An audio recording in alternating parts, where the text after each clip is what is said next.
Beaucoup de managers prêtent aux formateurs des pouvoirs magiques. Je vous donne un exemple.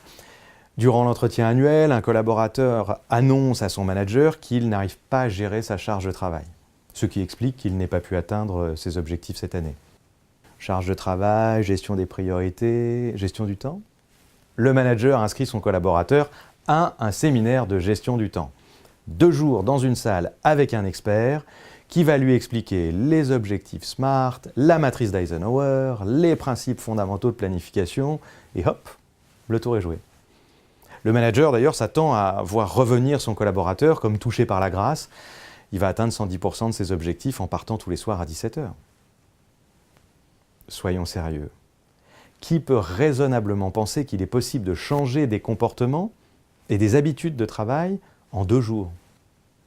Des études ont démontré qu'il faut 21 jours pour changer une habitude. Ce n'est d'ailleurs pas un hasard si la plupart des régimes ou encore les programmes de sevrage tabagique sont calés sur 3 semaines. C'est à la fois une durée minimum et maximum. Une durée minimum pour installer une nouvelle habitude, c'est-à-dire pour acquérir des connaissances, expérimenter, essayer, échouer, recommencer, réussir et enfin développer des réflexes durables. Je disais aussi maximum, c'est le laps de temps maximum durant lequel nous sommes enclins à faire des efforts avant de constater les premiers résultats. N'oublions pas que se développer consiste à sortir de sa zone de confort. 3 semaines avant de trouver de nouveaux appuis, c'est long. Concrètement, les solutions Teach on Mars proposent des activités qui permettent de développer les compétences et d'accompagner ce processus de changement. Tout d'abord, il existe des activités adaptées à chacune des étapes du processus de développement. Réfléchir, découvrir, explorer, réviser, s'entraîner, partager, s'évaluer, échanger, pratiquer en situation professionnelle, en bref, de la sensibilisation à la célébration.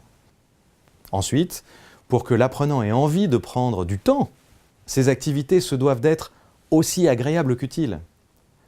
Les formats ludiques, training games, challenge, battles, et les badges attribués au terme de chaque phase du parcours sont autant de gratifications qui viennent régulièrement récompenser les efforts de l'apprenant et nourrir son assiduité.